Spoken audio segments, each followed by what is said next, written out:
नमस्कार। आज की बड़ी खबर में आप सभी का बहुत स्वागत है। मैं हूं आपके साथ रोमिता तिवारी। सबसे पहले कर्नाटक की सियासी ड्रामे की खबर आपको बताते हैं। कर्नाटक के मुख्यमंत्री पद से सिद्धारमैया ने इस्तीफा दे दिया है। लोक भवन जाकर सिद्धारमैया ने राज्यपाल के सचिव को अपना इस्तीफा सौंपा है। इस्तीफा देने के बाद सिद्धारमैया ने एक प्रेस कॉन्फ्रेंस की और कहा कि उनके लिए राज्य का हित सबसे ऊपर है। वो पहले भी इस्तीफा देने को तैयार थे। सिद्धारमैया ने कहा कि संविधान ही उनका धर्म है और वो हमेशा कांग्रेस के ऋणी रहेंगे। सिद्धारमैया के साथ डीके शिव कुमार हर वक्त मौजूद रहे। डीके शिव कुमार कर्नाटक के अगले मुख्यमंत्री होंगे, ये बिल्कुल कंफर्म हो गया है। 30 मई को नई सरकार का गठन होगा, ये तारीख भी तय है। सिद्धारमैया ने इस्तीफा देने के बाद ये भी कह दिया है कि कांग्रेस के सभी विधायक एकजुट हैं, एक साथ हैं।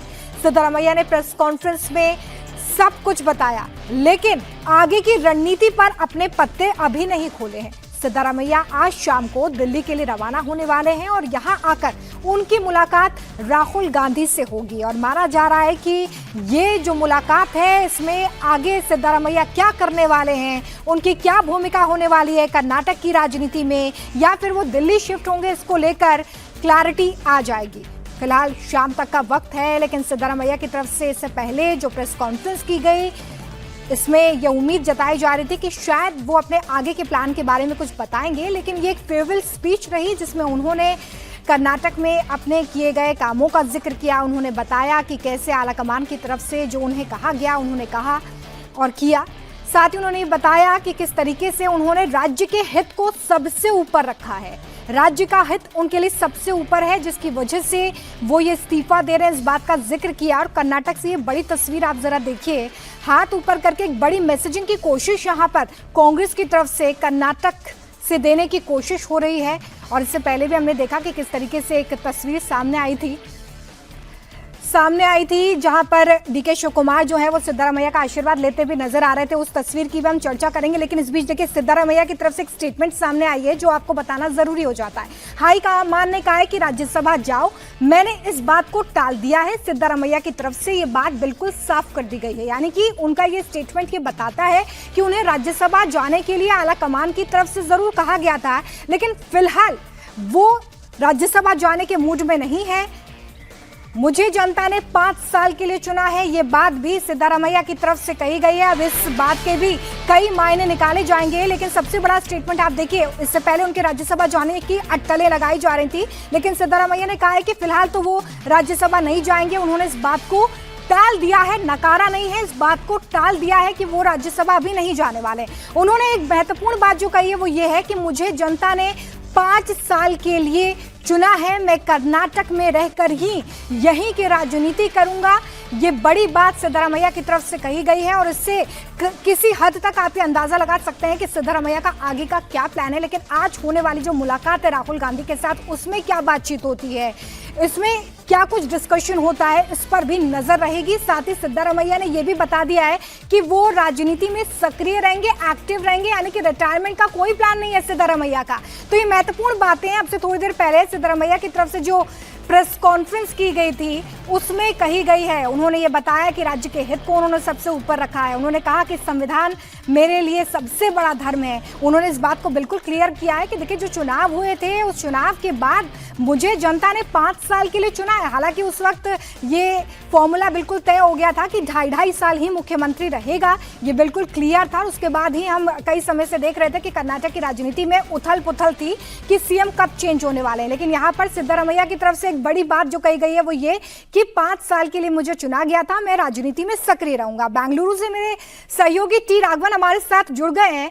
टी राघवन, आज दिल्ली में सिद्धारमैया की मुलाकात राहुल गांधी से होने वाली है। दिल्ली परमानेंट ठिकाना होगा या नहीं ये सिद्धारमैया ने क्लियर तो कर दिया है, लेकिन पोजीशनिंग क्या होगी सिद्धारमैया की, इस मुलाकात में तय हो जाएगा क्या?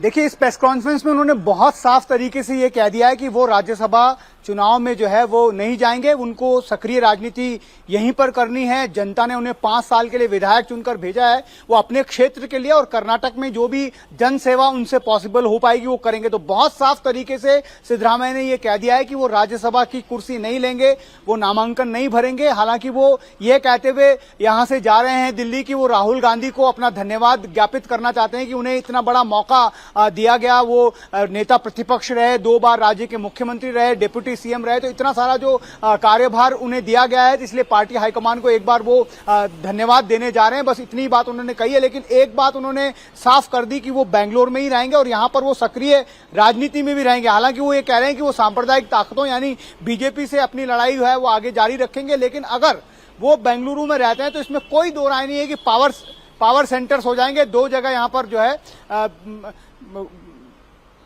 जी 2 जगह यहां पर 2 जगह यहां पर कह सकते हैं कि पावर सेंटर्स होंगे और उसको देखना होगा कि ये बड़ी चुनौती होगी नए मुख्यमंत्री डीके शिवकुमार के लिए भी कि वो किस तरह से इसको डील करते हैं। जब उनसे ये पूछा गया कि अगला मुख्यमंत्री कौन होगा राज्य का, तब उन्होंने एक और अहम बात कही। उन्होंने कहा कि ये विधायक दल तय करेगा, हाईकमान तय करेगा और जो तय वहां पर किया जाएगा वही जो है वो मुख्यमंत्री होंगे। हालांकि उन्होंने एक बार डीके शिवकुमार की तरफ देखा और उनकी तरफ मुस्कुराए भी। हालांकि जब इससे पहले ब्रेकफास्ट मीटिंग हुई थी रोमिता, तब उन्होंने वहां पर अपने कैबिनेट कलीग से कहा था कि डीके शिवकुमार अगले मुख्यमंत्री होंगे, लेकिन प्रेस कॉन्फ्रेंस में वो ये कहते हुए बचे।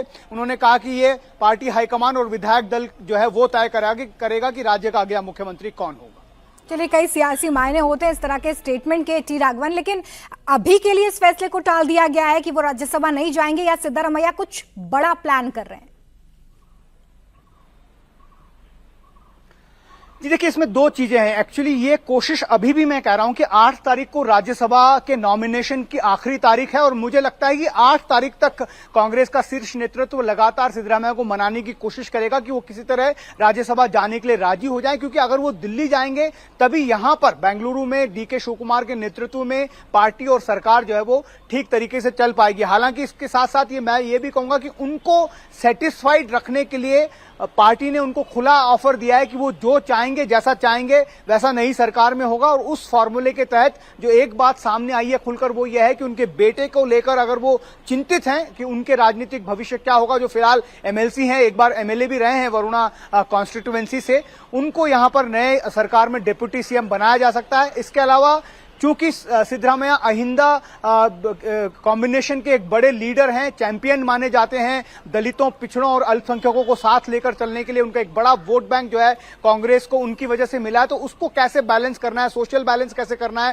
कास्ट इक्वेशंस कैसे बिठानी है, इसके लिए भी ये कहा जा रहा है कि नई सरकार में जो है बहुत ज्यादा मल्टीपल डीसीएम्स हो सकते हैं, 3 डीसीएम कम से कम होंगे। और वो जो चेहरे थे जिनके बारे में हम लगातार सुबह से चर्चा कर रहे हैं रोमिता, वो आज उस प्रेस कॉन्फ्रेंस में सिद्धरामैया और डीके शिवकुमार के पीछे भी खड़े नजर आए। और साथ में राघवन, हम क्या ये बिल्कुल कंफर्म मान सकते हैं कि जिस फॉर्मूले की आप बात कर रहे हैं कि डीके शिवकुमार के साथ डेप्यूटी सीएम का जो फॉर्मूला है वो कर्नाटक के लिए तय हो गया है, इसके लिए नाम भी तय कर दिए गए हैं और बहुत जल्द हम इसका ऐलान भी देखेंगे, ये बिल्कुल कंफर्म है अब कर्नाटक के लिए? देखिए, कंफर्म आधिकारिक तौर पर तो नहीं किया गया है, लेकिन ऐसा करना ही होगा, तभी उस वोट बैंक को बचाने में पार्टी कामयाब रहेगी। 2 साल में अब यहां पर 28 में विधानसभा के चुनाव होने हैं और एक नए ओबीसी नेता को हटाकर, जिसकी बात लगातार राहुल गांधी देश भर में कर रहे हैं, उस नेता को हटाकर यहां पर जिन्हें अगड़ी जाति का माना जाता है, गौड़ा, हालांकि वो नेशनल गैजेट में वो भी ओबीसी की कैटेगरी में ही आते हैं, लेकिन कर्नाटक में उन्हें सवर्ण माना जाता है। और ऐसे एक समुदाय के नेता को चीफ मिनिस्टर अगर पार्टी बना रही है तो ये एक कास्ट कॉम्बिनेशन पर एक बड़ा असर पार्टी के लिए हो सकता है। इसी वजह से हम लगातार ये कह रहे हैं कि ये बैलेंस करना जरूरी होगा। रणदीप सिंह सुरजेवाला जो यहां पर बेंगलुरु में कैंप किए हुए हैं, लगातार वो इस कोशिशों में लगे हैं कि अगला जो फॉर्मेट है वो सरकार का क्या होगा। एक अगर गौड़ा जाति से मुख्यमंत्री बनते हैं डीके शिवकुमार, तो ये जाहिर तौर पर मानकर चलिए कि लिंगायत, अल्पसंख्यक और जो दलित समाज है वहां से डीसीएम का होना तय है। हो सकता है एक महिला डीसीएम भी हमें देखने को मिल जाए, लेकिन हम ये मानकर चल रहे हैं कि 3 डीसीएम जरूर नई सरकार में होंगे। चलिए, तो ये तो वक्त के साथ ही पता चलेगा कि आखिर कितने डिप्टी सीएम का फॉर्मूला यहाँ पर तय किया जाता है और कितने नाम इसमें होते हैं। लेकिन एक बड़ा घटनाक्रम हम देखेंगे टी राघवन, अगर डीके शिवकुमार मुख्यमंत्री बन ही जाएंगे अब और सिद्धारमैया भी अगर कर्नाटक की ही राजनीति करते हैं, तो ये डीके शिवकुमार के लिए एक बड़ा चैलेंज होने वाला है, या फिर इतने बड़ा जो नेता है कर्नाटक का सिद्धारमैया, उनका जो सियासी अनुभव रहा है, सरकार को चलाने की बात करें या आगे भी जो प्रशासनिक चीजें होती है सरकार में उसकी बात करें, उसका फायदा डीके शिवकुमार को मिलेगा या चैलेंज होने वाला है? जी देखिए, जिस तरह से पोस्चरिंग की गई है सुबह से ब्रेकफास्ट मीटिंग में जाकर डीके शिव कुमार का पैर छूकर सिद्धरामैया से आशीर्वाद लेना, दोनों को गले मिलना, उसके बाद अभी प्रेस कॉन्फ्रेंस में भी दोनों ने एक दूसरे को हाथ मिलाया, मुस्कुराए, उसके बाद हाथ उठाकर सिद्धरामैया ने डीके शिव कुमार का मीडिया के सामने वो पोस्चरिंग दी। उससे ऐसा लगता है कि सब कुछ स्मूथ रखने की या फिर कम से कम दिखाने की कोशिश की जा रही है।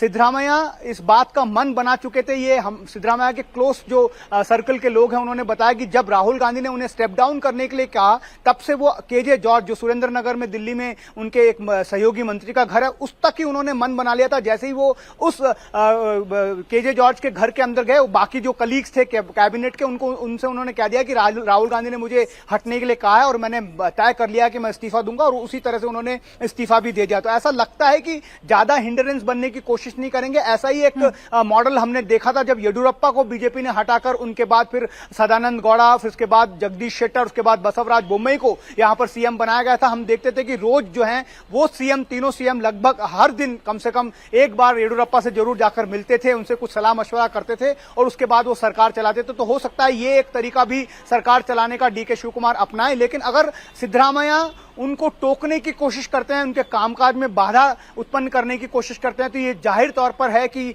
डीके शिव कुमार के लिए और पार्टी के लिए। अच्छा, एक और महत्वपूर्ण सवाल जो मैं इसमें जोड़ना चाहती हूँ, समय की थोड़ी कमी है तो आप बहुत ही छोटा इसका जवाब दीजिएगा कि जो रीशफल होगा कैबिनेट का, उसमें क्या हम डीके शिव कुमार का दबदबा देखेंगे या फिर जो अभी कैबिनेट है उसी में थोड़ा बहुत विस्तार हम देखेंगे?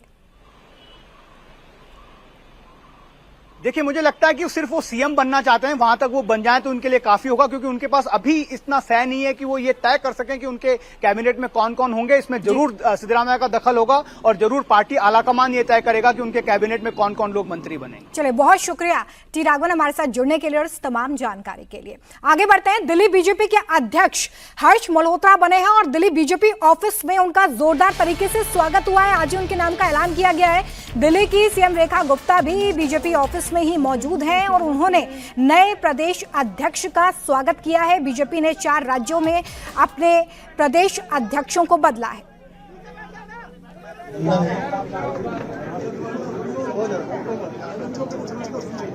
दिल्ली की जनता ने भरपूर आशीर्वाद भारतीय जनता पार्टी को दिया है और सभी कार्यकर्ताओं की मेहनत से आज दिल्ली में हमारी यशस्वी सरकार काम कर रही है। और जिस शिद्दत से हमारे सभी साथी यहाँ मंत्रीगण भी उपस्थित हैं, मैं क्षमा चाहता हूँ उनका नाम ही ले पाया।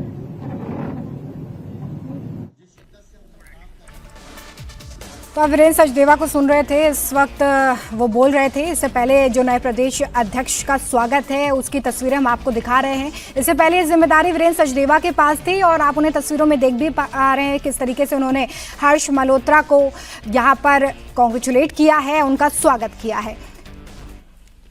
आइए आगे बढ़ते हैं। एक तरफ 40 से 42 डिग्री का टॉर्चर, दूसरी तरफ भीषण लू, ऊपर से पानी की किल्लत।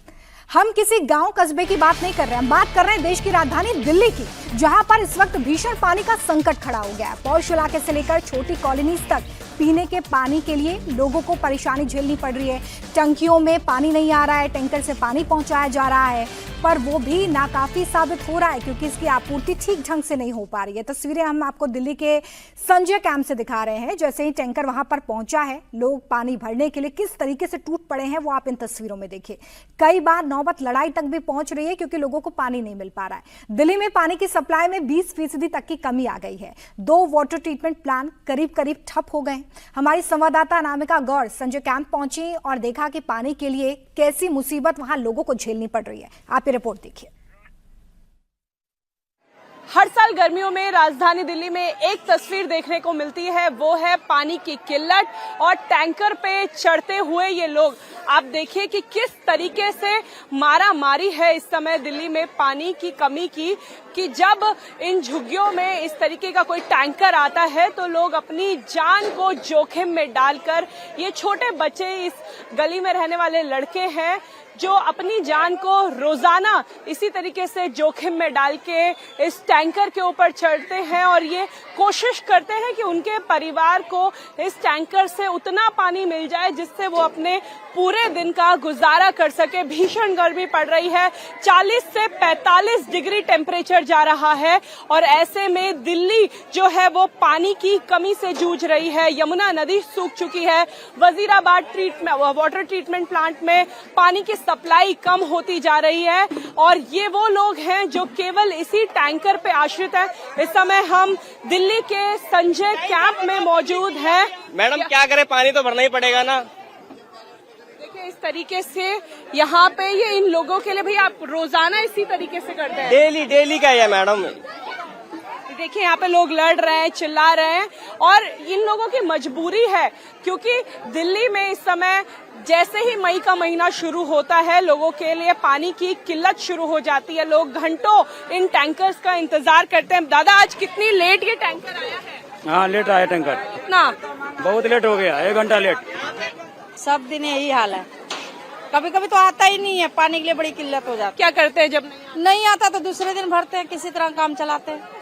और आप पानी की क्वालिटी देखिए, मैं आपको अगर पानी की क्वालिटी दिखाऊं तो इस पानी में कीड़े मरे हुए हैं और ये लोग इसी गंदे पानी को पीने के लिए मजबूर है। आप इस पानी को गर्म करते हैं या ऐसे ही पीते हैं? नहीं करते, कोई फिल्टर नहीं, कुछ नहीं है, फिल्टर नहीं है। बीमारी नहीं होगी बच्चों को ये पानी पी के, आपको ये पानी पी के? अब क्या करें, इस टैंकर में भर के आता है तो क्या करें। अब आपको बताते हैं कि दिल्ली के किन किन इलाकों में सबसे ज्यादा जल संकट बना हुआ है। मॉडल टाउन, मुखर्जी नगर, नबी करीम, मोतिया खान, मलकागंज, बलजीत नगर, आनंद पर्वत, राजेंद्र नगर, चावड़ी बाजार, बीआर कैंप और संजय गांधी कैंप और इंद्रपुरी में इस वक्त पानी का संकट बना हुआ है। लोग यहां पर पानी के लिए काफी परेशान हैं। संजय कैंप में कुछ लोगों को पानी मिल गया है लेकिन कई को बेरंग घर लौटना पड़ा है जिससे उनमें खासी नाराजगी भी देखने को मिल रही है। लोगों का कहना है कि अगर टैंकर समय पर आ जाए तो कोई भी दिक्कत ना हो। ये देखिए कि ये संजय कैंप का इलाका है और संजय कैंप में हर साल की यही तस्वीर है। गर्मी आते ही लोगों के लिए ये छोटे बच्चे, आप मतलब इनकी उम्र शायद 16 साल 17 साल की होगी इन लड़कों की, जो इस समय इस टैंकर के ऊपर चढ़े हुए हैं। दीदी कितनी देरी से आया आज टैंकर? हाँ थोड़ा लेट होगा, बोलने वाली बात है, लेट डेली आता है, ड्यूटी छूट जाता है इसके चक्कर में। टैंकर मतलब टैंकर के ऊपर ही है यहाँ के लोग, सुबह से बैठे हुए हैं, मगर जब आता है जब ही मिलता है पानी।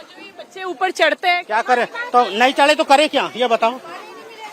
पानी नहीं मिलेगा। लेट आती है टैंकर, आज फर्स्ट टाइम आया 8 बजे, नहीं तो 10-11 बजे आते हैं। वर्किंग वाले क्या करेंगे, नौकरी वालों के लिए दिक्कत होती है ना हमारे साथ। टैंकर लेट आता है तो लोग अपना काम धाम छोड़ के यहाँ पे केवल पानी का इंतजार करते हैं। इतने पानी से हो जाएगा? अरे कुछ नहीं होता है, एक टैंकर आता है, दिन भर में क्या करेंगे, और टैंकर भेजना चाहिए तो नहीं देते। इतना दिक्कत होता है पानी का, 8 बजे का टैंकर जो है 10 बजे आते हैं। आज तो थोड़ा समय पे आया भैया, कितना पानी चाहिए? समय पे आने वाले 1 मिनट के पहले पानी भरने दीजिए मुझे, नहीं तो पानी छूट जाएगा मेरा। अगर बात हमसे करेंगे तो पानी छूट जाएगा। ये कंडीशन है राजधानी दिल्ली की और केवल ये संजय कैंप की कहानी नहीं है, ये दिल्ली के कई ऐसे इलाके हैं जहाँ पे इस समय पानी से हाहाकार मचा हुआ है, पानी के लिए हाहाकार मचा हुआ है क्योंकि गर्मी का समय है, पानी बिल्डिंगों में नहीं आ रहा है, झुग्गियों में नहीं आ रहा है, यमुना सूख रही है और लोगों की जो परेशानी है वो हर साल बनी हुई है। आखिर दिल्ली में पानी की कमी क्यों हो रही है? दरअसल 2 वाटर ट्रीटमेंट प्लांट पूरी तरह से ठप हो चुके हैं। इसकी वजह है यमुना का घटता जलस्तर और हरियाणा से पानी का ना छोड़ा जाना। इसके चलते 2 वाटर ट्रीटमेंट प्लांट चंद्रावल और वजीराबाद ठप हो गए हैं। चंद्रावल की क्षमता 90 मिलियन गैलन प्रतिदिन वाटर ट्रीट करने की है तो वजीराबाद की क्षमता 110 मिलियन वाटर प्रतिदिन की है। इन दोनों प्लांट से 20% पानी की आपूर्ति होती है। हमारे संवाददाता वजीराबाद वाटर ट्रीटमेंट प्लांट पर पहुंचे और ये देखा कि वहां के हालात इस वक्त कैसे हैं। यमुना नदी के सूखने की वजह से वजीराबाद वाटर ट्रीटमेंट प्लांट और चंद्रावल वाटर ट्रीटमेंट प्लांट के बंद होने का खतरा बना हुआ है। मैं इस वक्त वजीराबाद में हूं। हमारे ठीक पीछे जो वाटर ट्रीटमेंट प्लांट आपको नजर आ रहा है, ये वजीराबाद वाटर ट्रीटमेंट प्लांट है। ये प्लांट अपनी पूरी क्षमता में ऑपरेट करे, उसके लिए जरूरी है कि यहाँ पे 674 फीट पानी कम से कम होना चाहिए। लेकिन इस पॉन्ड को देखिए आप, यहाँ पे बिल्कुल पानी का नामो निशान नहीं है। और अगर यहाँ पानी नहीं है तो इसके बाद जो दिल्ली विधानसभा के पास में चंद्रावल वाटर ट्रीटमेंट प्लांट है, उस तक पानी कैसे पहुंचेगा आप अंदाजा लगाइए। कोशिश ये की जा रही है कि किसी तरह से इस वाटर ट्रीटमेंट प्लांट को ऑपरेट किया जाए। वजीराबाद वाटर ट्रीटमेंट प्लांट और चंद्रावल वाटर ट्रीटमेंट प्लांट, इन दोनों को अगर मिला दे तो तकरीबन 225 एमजीडी पानी इन दोनों वाटर ट्रीटमेंट प्लांट से वाटर ट्रीट किए जाते हैं। और तकरीबन 20 से 25% दिल्ली जो है इन्हीं दो वाटर ट्रीटमेंट प्लांट से जो पानी जाता है वही पीता है। अब परेशानी ये है कि यहाँ पे पानी बिल्कुल सूख चुका है और इसके साथ में आप देखेंगे कि तमाम जेसीबी और ट्रक्स ऑपरेट कर रहे हैं। ये कोशिश है कि इस पॉन्ड में, वजीराबाद पॉन्ड में जो थोड़ा बहुत पानी है, मैं आपको दिखाना चाहूंगा कि दूसरे हिस्से में अगर आप देखें तो थोड़ा बहुत पानी आपको नजर आएगा। उस पानी को वाटर ट्रीटमेंट प्लांट तक कैसे पहुंचाया जाए, इसकी कोशिश है। और तकरीबन 100 से 150 मीटर तक की एक लंबी नहर टाइप से बनाने की कोशिश की जा रही है। यहां से बहुत दूर आपको कुछ लोग काम करते नजर आएंगे। वहां से लेके और वाटर ट्रीटमेंट प्लांट तक तकरीबन 200 से 300 मीटर का ये इलाका है। ये नहर बनाने की, एक चैनल बनाने की कोशिश की जा रही है, जिससे यमुना नदी में इस वजीराबाद पॉन्ड में जहां कहीं भी थोड़ा बहुत पानी है उसको खींच के वाटर ट्रीटमेंट प्लांट तक लाया जाए। दूसरी तरफ मुनक नहर से जो पानी आता है हैदरपुर प्लांट, वहां से भी पानी लाके इस प्लांट को चलाने की कोशिश की जा रही है। तकरीबन 70% जो क्षमता है उसी पे वजीराबाद और चंद्रावल वाटर ट्रीटमेंट प्लांट चल रहा है, लेकिन यमुना के पानी से कम, यमुना की नदी में जो अभी पानी है उससे कम, और ज्यादा इस बात से कि मुनक नहर से जो पानी आता है उससे ये दोनों प्लांट चल रहा है। आप अंदाजा लगाइए कि यही स्थिति अगर बारिश नहीं होती है और यही स्थिति बनी रहती है तो आने वाले दिनों में कितनी बड़ी परेशानी राजधानी दिल्ली वासियों को हो सकती है। कोशिश ये की जा रही है दिल्ली सरकार के द्वारा कि हरियाणा सरकार से बात की जाए और जहां तक संभव हो वो पानी मिले। 2 दिन पहले हरियाणा से राजधानी दिल्ली को 980 क्यूसेक पानी मिला था। उससे थोड़ी सी स्थिति सुधारने की कोशिश की गई थी, लेकिन जितनी बड़ी समस्या है उस हिसाब से वो निदान नहीं है। और अगर बारिश नहीं होती है तो दिल्ली वालों की परेशानी कम होने वाली नहीं है। एक तरफ भीषण गर्मी, दूसरी तरफ पानी की कमी, लोगों पर डबल अटैक हो रहा है। कहीं पानी आ भी रहा है तो पानी गंदा है, कई इलाकों में तो पिछले 1 हफ्ते से पानी ही नहीं आ रहा है। और ऐसे में लोगों को किस तरीके से परेशान होना पड़ रहा है उसकी तस्वीरें हम आपको दिखा रहे हैं। दिल्ली के लोग पानी के लिए त्राहिमाम कर रहे हैं। टैंकर भी अगर आ रहा है तो चंद मिनटों में ही वो टैंकर खाली हो जाता है, जिसकी वजह से कुछ लोगों को बेरंग ही अपने घर लौटना पड़ रहा है। और लोग इस वक्त पीने के पानी के लिए भी तरस रहे हैं दिल्ली में। इसी खबर पर ज्यादा जानकारी के साथ भास्कर मिश्रा हमारे साथ जुड़े हुए हैं। भास्कर, दिल्ली में जो पानी की किल्लत बनी हुई है, जो पानी की कमी इस वक्त है, उसको दूर करने के लिए सरकार की तरफ से क्या कदम उठाए जा रहे हैं? देखिए, सरकार के पास ऑप्शन बहुत कम है। सरकार कोई भी हो, दिल्ली में पानी की समस्या हर गर्मी की सीजन में रहता है और समाधान कोई नहीं कर पाया अभी तक, और आने वाले भविष्य में भी बहुत अच्छा कोई समाधान नजर नहीं आ रहा। दिल्ली सरकार ये कोशिश कर रही कि हरियाणा से ज़्यादा पानी मिल जाए, लेकिन हरियाणा की अपनी ज़रूरत है, वहाँ से कैसे ज़्यादा पानी मिल सकता है। हरियाणा से जो भी पानी आता है अब यमुना नदी में नहीं बल्कि मुनक नहर के जरिए आता है। सरकार के द्वारा कोशिश की गई थी, कुछ ज़्यादा पानी मांगा गया था 1100 क्यूसेक के करीब, लेकिन उसमें से 980 क्यूसेक पानी 2 दिन पहले दिल्ली सरकार को दिया गया। लेकिन जहाँ हर दिन आपको ट्रीटेड वाटर की मात्रा जो है तकरीबन 1010 क्यूसेक के करीब एमजीडी के करीब पानी चाहिए, उतने में ये पानी ऊंट के मुंह में जी रहा है। कुछ नहीं हो सकता है जब तक मानसून नहीं आएगा। सरकार के पास कोई निदान नहीं है। कुछ इलाकों की तस्वीरें लोग दिखा पा रहे हैं, कुछ इलाकों में परेशानी बहुत ज्यादा है, इसलिए लोग सड़क पे आ रहे हैं। सच्चाई ये है कि एनडीएमसी का इलाका, जहां पे तमाम देश के सांसद रहते हैं, मंत्री रहते हैं, पीएम रहते हैं, उन इलाकों में भी पानी की कटौती की गई है, पानी की समस्या है। एनडीएमसी के अधिकारी सीधे सीधे तौर पे कहते हैं कि पिछले कुछ समय से बहुत ज्यादा शिकायतें हमारे पास आ रही हैं और कुछ देर में हमारे पास वो डेटा भी आ जाएगा कितनी कमी हो रही है इस इलाके में। तो दिल्ली का शायद ही कोई इलाका बचा हुआ है जहां पानी की परेशानी ना हो। कुछ वाटर ट्रीटमेंट प्लांट जो कि गंगा कैनाल से जुड़ा हुआ है, जैसे सोनिया विहार वाटर ट्रीटमेंट प्लांट है, इसी तरह से 1-2 और ट्रीटमेंट प्लांट है, वहां फुल कैपेसिटी से ऑपरेट करने का दावा किया जा रहा है, लेकिन उससे पूरी दिल्ली को पानी नहीं मिल सकता है। अगर हैदरपुर प्लांट में मुनक नहर से पानी आ रहा है तो उस पानी को डाइवर्ट किया जा रहा है वजीराबाद की तरफ, चंद्रावल की तरफ। हो ये रहा है कि हैदरपुर में भी अब कमी हो रही है। तो एक साथ कई वाटर ट्रीटमेंट प्लांट जो उनकी क्षमता है उससे बहुत कम पानी ट्रीट कर पा रहे हैं, और गर्मी में लोगों की ज़रूरतें ज़्यादा होती है। इस हिसाब से पानी की कमी है यहाँ। अगर जनसंख्या की बात करें तो दिल्ली में जो अभी जनसंख्या है उसके हिसाब से तकरीबन 1250 MGD पानी की ज़रूरत है, और अंदाज़ा लगाइए कि इस दिल्ली में अभी 900 से 950 MGD के करीब में पानी मिल रहा है, और उसमें भी ये कहा जाता है 40 से 45% जो है वो या तो वेस्ट होता है या चोरी होता है या वो अनअमाउंटेड है। तो इतने कम पानी में पूरी दिल्ली का इस भीषण गर्मी में गुजारा हो ये संभव नहीं हो, और इसका निदान भी सरकार ढूंढ ले ये बिल्कुल ही नामुमकिन है।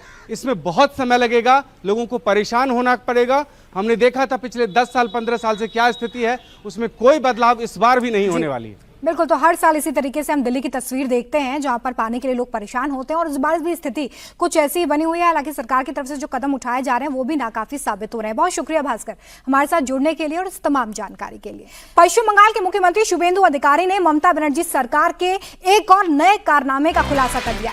शुभेंदु अधिकारी ने बताया कि कैसे ममता बनर्जी सरकारी योजनाओं का पैसा बांग्लादेशियों पर लुटा रही थी। शुभेंदु अधिकारी के मुताबिक जब उन्होंने महिलाओं के लिए बनाई गई लक्ष्मी भंडार योजना की जांच करवाई तो उसमें हैरान करने वाली सच्चाई सामने आई है।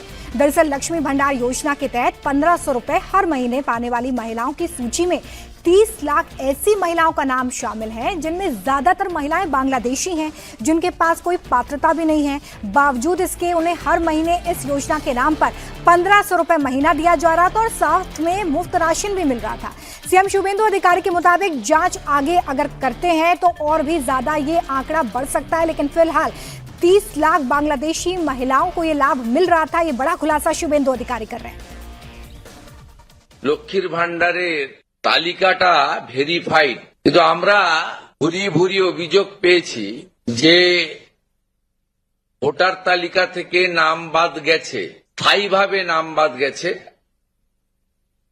এবং ট্রাইব্যুনালে বা সিএ তে অ্যাপ্লিকেশন করেননি এমন অন্তত 30 লক্ষের কাছাকাছি, অ্যাপ্রক্স বলছি, সংখ্যাটা আরো ক্লিয়ার হয়ে যাবে ফর্মগুলো ফেরত এলে। शुभेंदु अधिकारी जो दावा कर रहे हैं वो हैरान करने वाला है।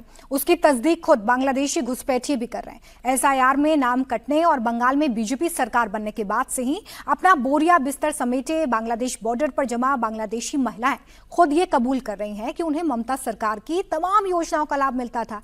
लक्ष्मी भंडार योजना का नाम लेकर वो ये बता रही हैं कि उन्हें इस योजना के तहत पैसे मिले थे। कब आए थे आप? मैं आया जब भी मेरा 10 साल का। 10 साल। कौन लेके आया था? 10 साल उम्र था। बाबा माँ। आपका पिता माता लेके आया। तो यहाँ पर आपके सभी डॉक्यूमेंट है? क्या क्या डॉक्यूमेंट है? Aadhaar card, I card, ration card, वैसे की बोले वोटर कार्ड, सब कुछ है। फिर अभी जो ये सरकारी योजना मिलता था लक्ष्मी भंडार, ये सब मिलता था? हाँ मिलता। अच्छा, तो क्या बताना चाहेंगे, तब वापस क्यों जाने चाहते हो? अभी नतून सरकार आया वो नहीं रखेगी। एसआईआर में नाम है ना, नाम कट गया।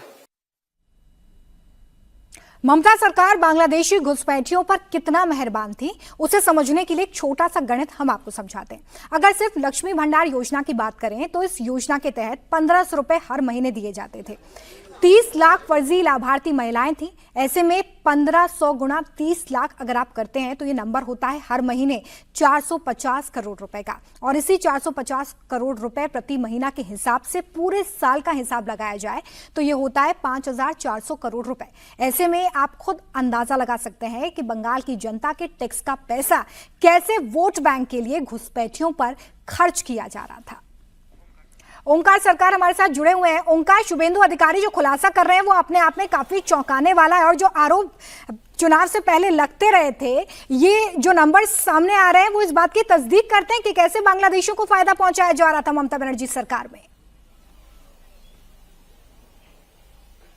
जी देखिए, जो आरोप पिछले लगते हुए जा रहा था वो धीरे धीरे प्रूफ भी हो रहा है, क्योंकि शुभेंदु अधिकारी ने ये सभी खुलासा भी किया है कि लक्ष्मी भंडार जैसा योजना जिसमें से जनरल कास्ट महिलाओं को 1500 रुपए और SC/ST कैटेगरी महिलाओं को 1700 रुपए मिलता था, तो इसी दौरान जैसे कि देखा गया है 30 लाख ऐसे महिला है जिनका नाम कटे जा चुके हैं SIR लिस्ट से, और वो SIR लिस्ट से नाम कटने के बाद उन्होंने ना तो CA में अप्लाई किया है और ना ही ट्राइब्यूनल में गए हैं। तो इससे ये साफ हो जाता है कि 30 लाख ऐसे महिला है जो बांग्लादेशी है, और बांग्लादेश से आने के बाद यहाँ पर लक्ष्मी भंडार जैसे योजना भी उन्हें मिलता था। हम लोग इस वक्त है बांग्लादेश के इंडिया बॉर्डर हाकिमपुर में। यहाँ पर आप देख सकते हो, यहाँ पर काफी सारे बांग्लादेशी यहाँ पर है जो गैर कानूनी तरीके से पिछले कुछ साल से भारत में रह रहे थे, और भारत में रहते हुए वो यहाँ का जितना भी लाभ है, जितना भी योजना है, उनका जो लाभ है वो भी उठा रहे थे। हालांकि कोई बोलना नहीं चाह रहा है कि ये लाभ वो उठाते थे। ऐसे ही कोई महिला है, उनसे बातचीत करेंगे। की नाम दीदी तुम्हार? আমার নাম হোসনেরা বিবি। কবে এসেছিলে? 7-8 বছর আগে। 7-8 বছর আগে এসে আধার কার্ড বানিয়েছো? না, আমি কিছু করিনি। কিচ্ছু করনি? তাহলে এখানে সব এগুলো করতে কি করে? মেয়েকে স্কুলে পড়ানো বা এগুলো করতে কি করে? ওই একটা যেমন তেমন স্কুলে পড়তো, ছেলেরা কাজ করতো, রাজমিস্ত্রি জোগাড়ে কাজ, স্বামী কাজ করতো, আমি কাজ করতাম। তো ডকুমেন্ট বানানোর চেষ্টা করনি? না, চেষ্টা সেরকম করি নাই, কিন্তু এখন তো ভাবছি যে এখন তো এখানে থাকা যাবে না, কোনো ডকুমেন্ট নেই বলে তো বাড়িওয়ালা ঘর দিচ্ছে না, চলে যেতে বলছে। এখন থাকবোটা কোথায়? এখন তো এখানে এসছি, এখন তো সে এখানেও সে ও देशेर। तो हालांकि इन महिला का कहना है कि 7-8 साल पहले वो भारत में आए थे, लेकिन उनका बेटी स्कूल में पढ़ती थी। ये जो स्कूल है, स्कूल बैग है, दिखाने की कोशिश करूंगा। ये पश्चिम बंगाल सरकार का लोगो लगा हुआ बैग जो स्कूलों में दिया जाता था, और स्कूल में भर्ती होने के लिए मिनिमम एक आधार कार्ड का जरूरी होता है। ये आधार कार्ड ना होने के ये तो दावा कर रहे हैं कि आधार कार्ड उनके पास नहीं है, लेकिन सरकारी स्कूल में कैसे दाखिल हुआ? सरकारी स्कूल का जो बैग है वो उन्हें कैसे मिला? यही सब सवाल फिलहाल पैदा हो रहा है, क्योंकि इनका तो कहना है कि उनके पास आधार कार्ड नहीं है, कि लेकिन बहुत सारे ऐसे महिला है जिनके साथ हमने बातचीत किया है और उन्होंने कबूल भी किया है कि उनके पास आधार कार्ड है।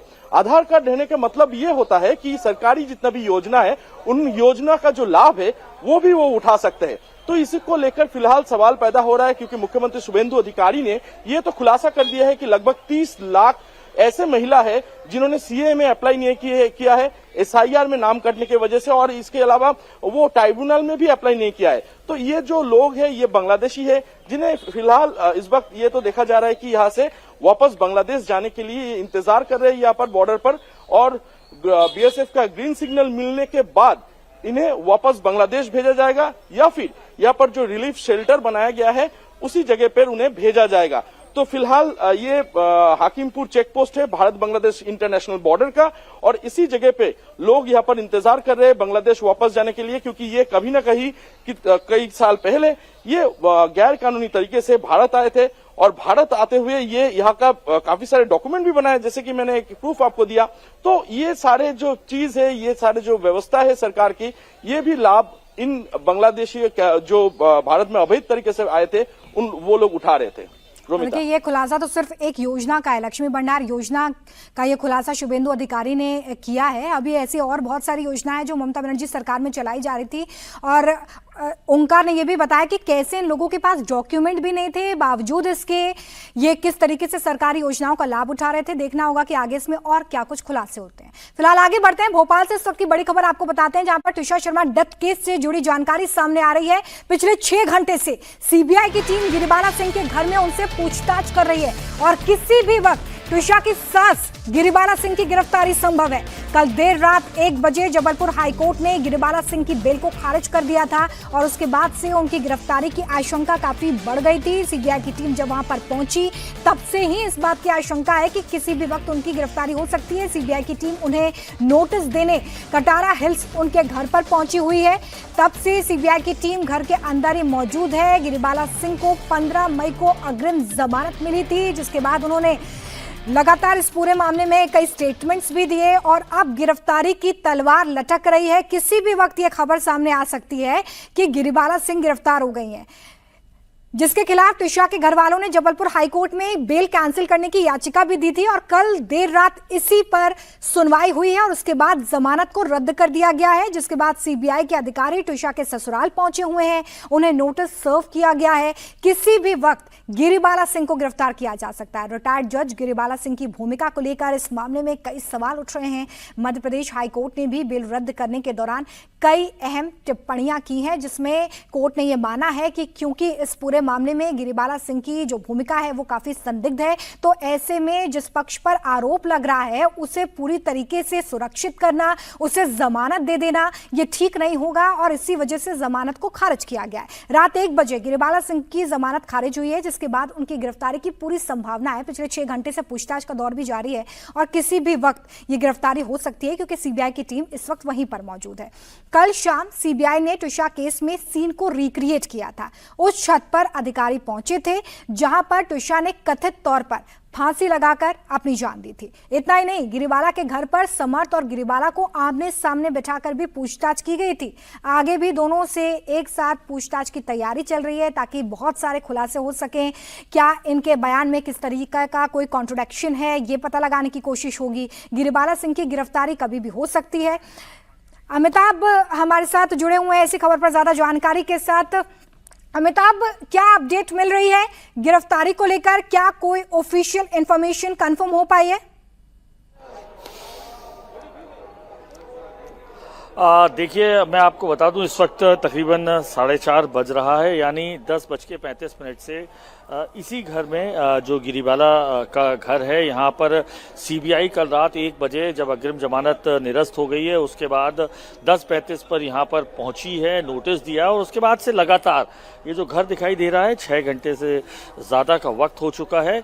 यहाँ पर पूछताछ चल रही है। इस पूरे इलाके को पुलिस ने बैरिकेड लगा के कॉर्डन ऑफ कर दिया है और अगर आप देखेंगे तो एक जो सीबीआई की गाड़ी है वो सामने दिखाई दे रही है, एक घर के अंदर है। माना जा रहा है इन 6 घंटों में जो पूछताछ चल रही है उसके बाद किसी भी समय सनसेट से पहले, सूर्यास्त से पहले यहाँ पर जो है सीबीआई लेकर जाएगी। इस वक्त हिरासत में लेकर लगातार पूछताछ चल रही है और सीक्वेंस ऑफ इवेंट्स जो हैं उस पर विशेष तौर पर सीबीआई का फोकस है कि दरअसल 12 तारीख की रात को क्या हुआ था, किस तरीके का पूरा घटनाक्रम रहा, रात में किस तरीके से जो व्यवहार था, क्योंकि 3 से 6 बजे तक वो ब्यूटी पार्लर गई थी तुषा, उसके बाद 8 बजे से लेकर 10:40 के बीच में ऐसा क्या हुआ जिसके चलते ये जो ऊपर का हिस्सा दिखाई दे रहा है, अगर खूर आपको दिखाई देगा ग्रीन नेट के पीछे जो जिम एरिया था वहां पर तुषा की संदिग्ध लाश मिलती है जिस पर रिक्रिएशन किया है सीबीआई की टीम ने और डिजिटल स्कैनिंग जो है 3D स्कैनिंग की गई है इस पूरे कैंपस की।